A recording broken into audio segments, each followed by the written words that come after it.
Hello, welcome everyone. Today we're focusing on the McKinney-Vento Homeless Education Assistance Act, and specifically how it ensures transportation access for students experiencing homelessness. I'm Zach Stumbo, the Kentucky State Homeless Coordinator, and I'm joined today by Jennifer White, KDE Homeless Education Program Consultant.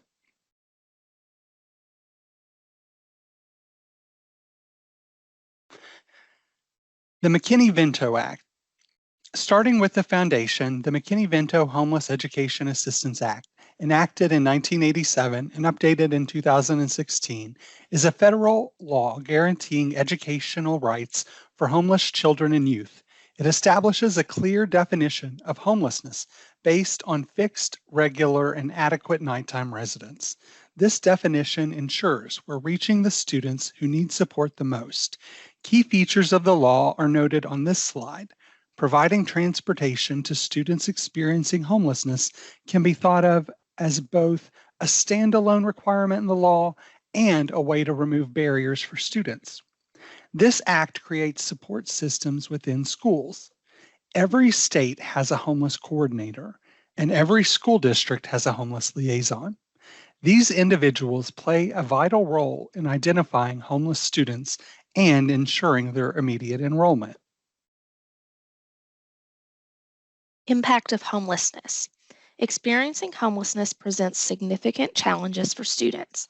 Students who are homeless often face the constant disruption of moving from place to place, the stress of finding shelter, and the physical toll of hunger and exhaustion. Focusing on schoolwork under these circumstances can be incredibly difficult.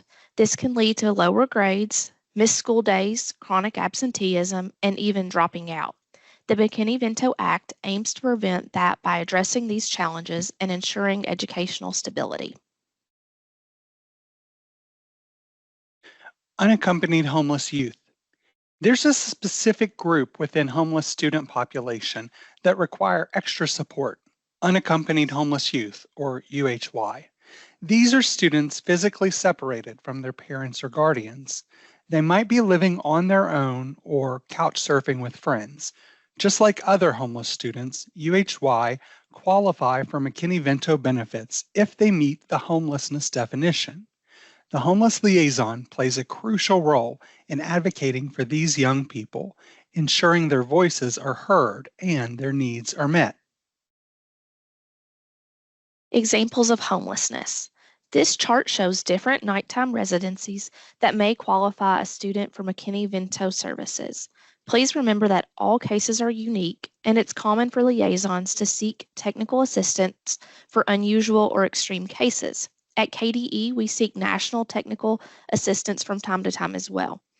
Important elements for eligibility include economic hardship, a lack of alternative housing, and substandard housing. Sometimes we get questions about families who live in a trailer and whether living in a trailer would automatically meet the criteria for homelessness. Not all trailers qualify for McKinney-Vento. Only trailers meeting the substandard housing definition should be eligible.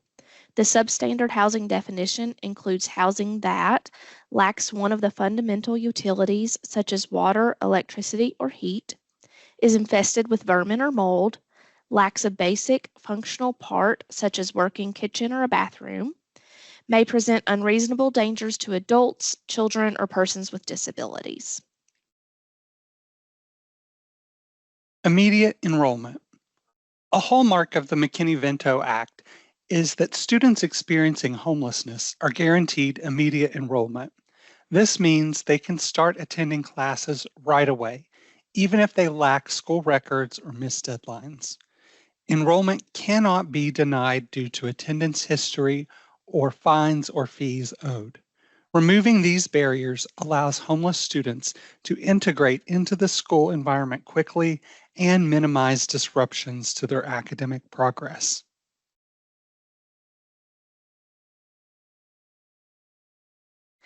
The role of the local homeless liaison.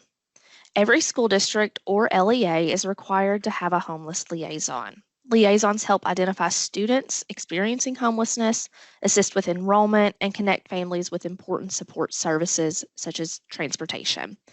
Liaisons typically work closely with the local transportation department to make sure homeless students get to school safely. Every faculty and staff member should be familiar with the local homeless liaison, have access to their contact information, and know how to refer concerns about a possible homeless student. School selection. The McKinney-Vento Act empowers homeless students with a choice. They can attend their local school or their school of origin, the school they went to before becoming homeless. This can provide some school stability during a difficult time. Students often feel connected to their teachers and classmates, and maintaining school stability allows them to continue that sense of normalcy even during uncertain times.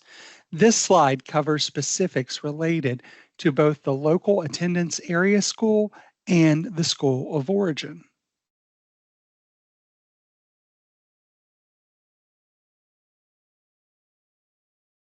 Let's delve deeper into the school of origin. If a student experiences homelessness but wants to attend their school of origin, the McKinney-Vento Act allows that as long as it's in the student's best interest. They can continue attending their school of origin for the entire time they're homeless or until the end of the school year when they find permanent housing. There is no minimum or maximum time a student can be eligible for McKinney-Vento services. This helps minimize disruption to their education and allows them to stay connected with familiar teachers and classmates during a challenging time. Making a best interest determination. How does a liaison decide which school is best for a homeless student? The school of origin or the local attendance area school? The focus begins with the assumption that the school of origin is best, unless a parent, guardian, or UHY student requests otherwise. Next, liaisons must always focus on what benefits the student the most. This includes their academic progress, health, and overall well-being. The decision involves the homeless student, the school district, and of course, the input of the student's parent or guardian or the student themselves if they're an unaccompanied homeless youth. While this should be a collaborative decision, the final authority rests with the liaison and the LEA. Now let's get to the heart of today's topic, transportation. The McKinney-Vento Act requires local education agencies to provide transportation to ensure the full participation of students experiencing homelessness in schools and extracurricular activities. This includes the school of origin if that's what the parent, guardian, or liaison requests for a UHY. The transportation will continue until the end of the school year after they obtain permanent housing. Schools must also provide transportation that's comparable to what other students receive. Timeliness is also important. Transportation should begin promptly after identification and request. Let's not forget extracurricular activities. Students experiencing homelessness shouldn't be excluded from these valuable experiences due to a lack of transportation. Transportation requirements continued. The McKinney-Vento Act goes beyond offering transportation. It requires LEAs to review and revise policies to remove any barriers that might prevent homeless students from being identified, enrolled, or attending school regularly. This might involve revising transportation policies that could unintentionally hinder a student's ability to get to school. Even if transportation is not provided for some students or groups of students, an LEA must consider providing transportation to remove barriers for students experiencing homelessness to fully participate in school. Lastly, if a parent disputes a school placement decision, transportation still must be provided during the dispute process. Transportation also must be provided for public preschool students if eligible. Transportation across district lines. Sometimes a student's school of origin might be in another school district. The McKinney-Vento Act recognizes this and requires both districts to work together. If it's in the student's best interest to attend their school of origin, transportation needs to be supported. The two districts can split the cost, or they can develop a common agreement outlining how they'll handle these situations. There's even a recommended process for ensuring transportation is provided if the school of origin is in another state. The key is collaboration. Both districts work together to ensure the students' educational needs are met.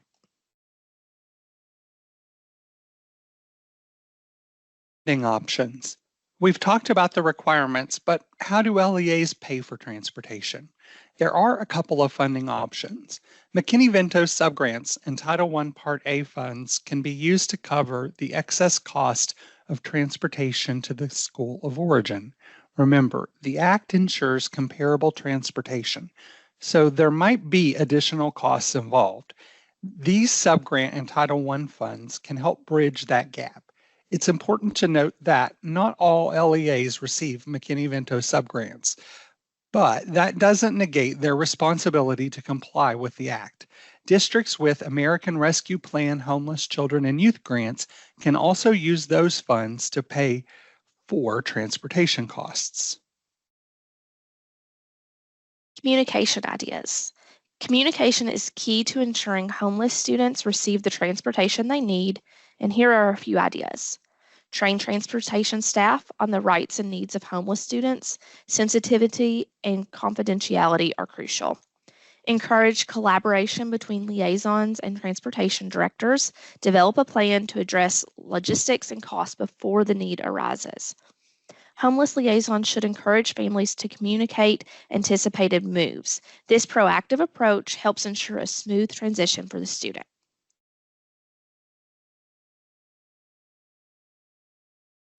Improving transportation.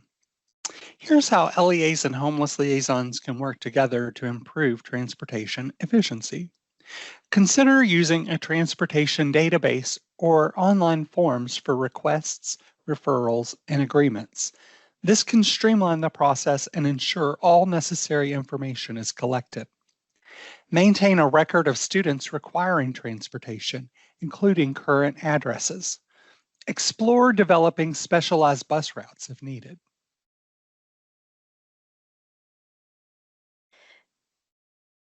Building on efficiency, here are some additional ideas. Designate a point of contact within the transportation department specifically for homeless student transportation issues. This creates a central point of communication and ensures inquiries are addressed promptly. Explore alternative bus routes, especially if homeless students are clustered in certain areas. This can minimize travel times and improve efficiency. Homeless liaisons can work with transportation departments to develop a list of potential locations where homeless families might reside, such as shelters, motels, or campgrounds. This can help with route planning and ensure students are dropped off in discrete locations that respect their privacy. And if public transportation is the only option for young children, consider offering support to parents or guardians to ensure their safety during the commute. Ideas to save money. Let's face it, budgets are tight. Here are some ideas for LEAs to explore cost-effective transportation solutions for homeless students. Develop voucher or gas reimbursement programs for parents, guardians who are able and willing to transport their children to school. This can be a more economical option in some cases. Of course, safeguards need to be implemented to prevent fraud, waste, and abuse. This might involve using a gas calculator and developing compacts with participating families to ensure accountability. We recommend that LEAs also monitor this data alongside student attendance data to ensure the money is being reasonably spent. Consider partnering with volunteers to provide transportation, if allowed, under state and local policy. This could be a great way to engage the community and support homeless students. Remember, the final decision on the mode of transportation rests with the LEA. However, exploring all options allows them to find the most cost-effective solution that meets the needs for homeless students.